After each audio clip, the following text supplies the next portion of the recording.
Let's imagine you're sitting down at a table with these four commanders: Atraxa Praetor's Voice, Rutha Mercurio Artist, Lathril Blade of Elves, and Feather the Redeemed. Without knowing any information about the decks they're playing, which commander do you think would win? From personal experience, I would guess that Rutha has the highest chance of winning, and an even greater probability of making it to the final two. So it depends on how good the deck is built to last in a 1v1 scenario or pop off unexpectedly. I know this might sound like a hot take, but the reason why I stand behind this is because Rutha has what I like to call the Unpopular Commander Advantage. What does that even mean? I'll break down the different components of the Unpopular Commander Advantage, but in a nutshell, Rutha has the luxury of going under the radar, which gives her a better opportunity to execute her deck's game plan without being targeted as the threat. The more unpopular and unknown a commander is, the better. So let's start with that first aspect. Unpopular commanders tend to remain on the board longer because they distort people's threat assessment and they don't get removed as often. People do not know if they don't know what your commander is capable of. They save their removal for a card they know can take over the game, like Atraxa or Lathril in this example. People who have lost to commanders before, or many times, tend to hold on to those memories, and they do what they can to not let it happen again.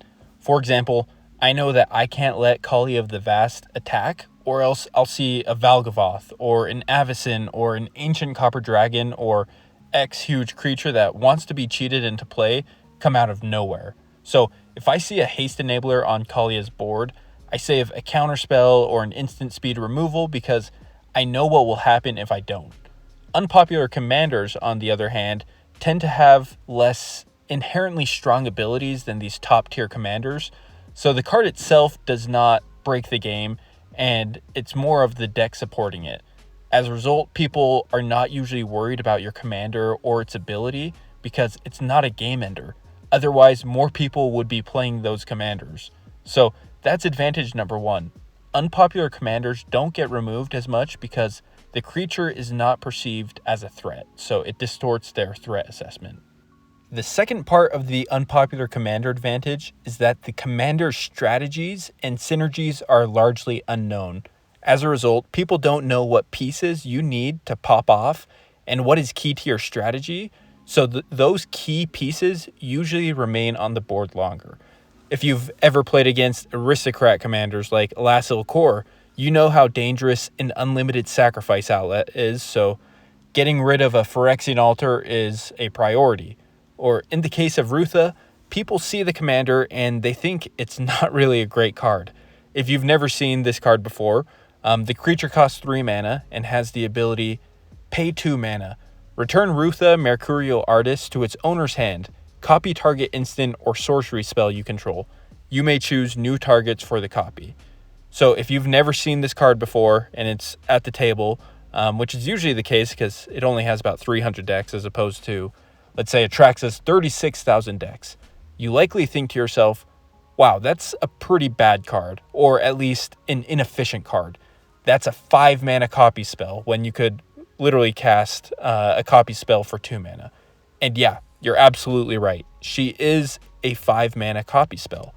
But it is an ability that I know I can access every game, so I build my deck around that to make sure my turn 4 copies a great spell every game to help me build up my board state. Since Rutha isn't a Veyran Voice of Duality, people don't really know how the deck will win. Do they need to kill the Gutter Snipe? Not really, because the ability isn't getting doubled up and I'm not casting a ton of cantrips, so it doesn't do that much damage. So seemingly innocent commons can do a lot of work. For example, let's take a card like Rodeo Pyromancers. I can copy my big favorite spells every turn for free because Rodeo Pyromancers gives me the 2 mana needed to pay Rutha's activation cost. The next turn, if I have, let's say, a sneak attack on the board, I can pay 1 instead of 3 to get my commander into play, and I could cast something like a Jeska's Will or a Mana Geyser and copy it for free with Rodeo Pyromancers and have access to huge mana out of nowhere for like a Crackle with Power, or you can make 5 copies of Price of Progress with Storm King's Thunder, or one of my favorites, you can make 5 copies of Prisoner's Dilemma. And that's one of the best parts about unpopular commanders, is their abilities usually seem inherently bad or less powerful than other commanders, or else more people would be playing them. And since people haven't lost to your deck before, they don't know what you need to win a game. So seemingly innocent cards that accrue huge value over the course of the game stay on the board and help unpopular commanders execute their game plan for better and longer.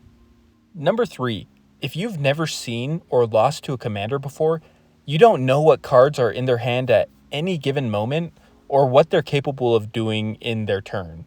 Let's take Phage the Untouchable as an example. Phage is by no means what I would consider unpopular because it has over 2,050 decks. But I do think that Phage is a good example of what not knowing what an opponent is going to do in their turn and how that it can impact your threat level assessment of this commander. So Phage is a 7-mana mono-black creature that says, when Phage the Untouchable enters the battlefield, if you didn't cast it from your hand, you lose the game. Whenever Phage deals combat damage to a creature, destroy that creature. It can't be regenerated. Whenever Phage deals combat damage to a player, that player loses the game. In my YouTube short video covering the most unpopular mono-black commanders, there were actually several comments saying, how the heck is Phage not on this list? Like, if you cast your commander, you literally lose the game, which is probably the common thought when you see this commander for the first time. And I think that most unpopular commanders have a similar first impression when people read the card for the first time.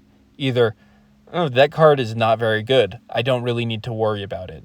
Or, there's so many other commanders that do a better job at that. Or, how does your deck even win? And if you go into the game with those thoughts, you likely have no idea what cards are being played in the deck, because in the case of Phage, if you're under the perception that the player is going to lose the game if they cast their commander, then you likely don't know what support cards they're going to have in their hand.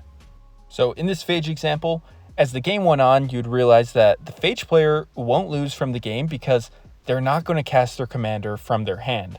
Or if they do, they're going to have ways to mitigate the effect so they don't die. As a result, they're actually going to become quite a big threat. Cards like Netherborn Altar, Campfire, and Command Beacon all can put Phage from the command zone into their hand. Platinum Angel, the Golden Throne, Stunning Reversal, Abyssal Persecutor, Sundial of the Infinite, or Lich's Mirror all stop them from losing the game when their commander ETBs, or also cards like Torpor Orb removes Phage's Enter the Battlefield ability. Now, once Phage is actually on the battlefield, you realize how big of a threat it's going to be with artifacts like Brotherhood Regalia, Trailblazer's Boots, Key to the City, Silver Shroud Costume, Bilbo's Ring, or Whisper Silk Cloak to make it unblockable to make sure it can go through and make a player lose. Of course, there's going to be a lot of other cards played in the deck, but this is an example of how your first impression of a commander can distort your perception of a deck until the support pieces hit the field and you realize, oh, they're actually a pretty big threat. So I should have probably been removing cards from their board or their commander this entire time. The fourth point about the unpopular commander advantage is that their unique or weak abilities usually have the support of unpopular cards that you didn't know existed. These type of unpopular synergies usually get pretty hilarious reactions like, wait, that card does what?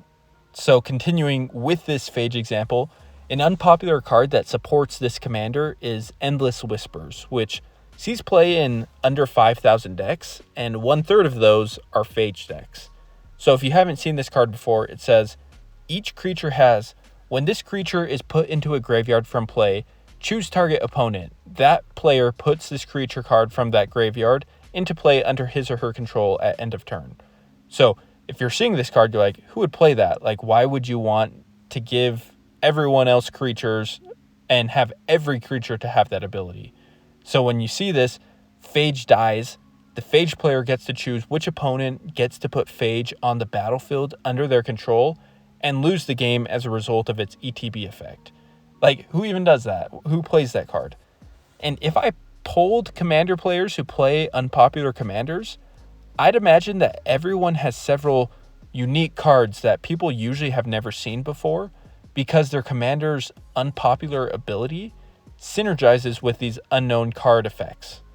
It's really hard to prepare for things that you don't know and against cards that you didn't even know existed. Point number 5.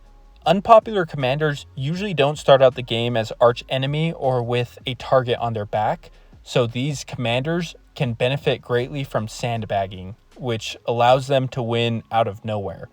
So if I'm playing Rutha, it's not the smartest play to cast and copy a Jessica's Will on turn 4, unless I have amazing cards in my hand and I really think that I can win. Because the reason why this isn't smart is I just showed the entire board and all of my opponents what I'm capable of doing in a turn. They see out of nowhere, I just created 14 red mana on turn 4. So imagine what other things I got cooking in my deck and things I can do to pop off. And with that, just right on turn 4, I lost my unpopular commander advantage because I just showed the scary things that I can do and I just said, hey, target me. So instead, on turn 4, I could copy an unexpected windfall to draw 4 and create 4 treasures. I mean, yeah, that is good, and it helps my board a lot, but it is no Jessica's Will winning out of nowhere, and it's not a game ender. So my opponents will think, wow, that was pretty cool, but it's going to cost you 5 mana to cast your commander and use its ability again. And when I do, it's likely going to be another mid-level spell like what I just cast. So by not showing all of your cards or your abilities in the early game, opponents like Atraxa or Lathril can maintain archenemy because they started the game with that title. I don't want to voluntarily claim it unless I'm ready to win. Or in the example with Phage, imagine that they had the usual mono black cards on board. Then in a single turn, they cast Torpor Orb, then their commander, and a haste or unblockable card to kill an opponent out of nowhere. The people who have never played against Phage might have never seen it coming because they were still wondering like, all right, how's this commander even going to come out in the first place? But to recap this 5th point, you don't start out the game as archenemy when you play unpopular commanders, so you don't need to be in a rush to show all of the scary things that you can do and garner that attention. So build your board, take time, sandbag your threats, and pop off when the time is right and when you have the pieces necessary to maintain the lead that you just gained. This last point isn't so much an advantage that will help a player win, but it is an advantage to playing unpopular commanders. And that's unpopular commanders and strategies frequently lead to more memorable games. Win or lose. Weird pet cards or unknown effects can lead to fun reactions and much more positive reactions than someone losing to a cyclonic rift. My brother and I still talk about a game we had 15 years ago when I killed my cousin's Emrakul of the Eons Torn before it got banned, when he swung it with me, and I flashed in a Winged Codal. I don't remember who won the game, but it probably wasn't me after I ate that Annihilator 6 trigger, but the idea of a tiny flying 1/1 snake killing this 200-foot embodiment of Eldrazi Desolation is just hilarious. Or maybe on a more common or relatable note, the absolute dopamine high you get when you counter a game-ending spell with Mana Tithe will forever earn it a spot in your deck, despite the 50 times that it's been a dead card in your hand. Sure, it might not be great, but it's hilarious, so who even cares? I know I might be rambling too much, but the point of this video is to try to convince you to give unpopular commanders a shot. I do wholeheartedly believe in the advantages that I mentioned today, and I also believe that win or lose, unpopular commanders lead to very fun moments with friends and the people that you play with. For anyone interested, I did make a cheap Patreon for the Unpopular MTG Club, where people can share all their favorite unpopular commander decks, play spelltable games with commanders under a certain threshold like 1,000 decks, or filter through a crowdsourced spreadsheet with everyone's favorite unpopular cards. I know it's not for everyone, but if that does sound interesting to you, check it out. And if you did make it this far, thanks so much for being here. I really do appreciate you all. I love hearing your comments. Please let me know if you have any favorite decks, unpopular commanders. I love seeing kind of what is on your mind and hearing your thoughts below. But thanks again, everyone, for being here, and we'll see you next time.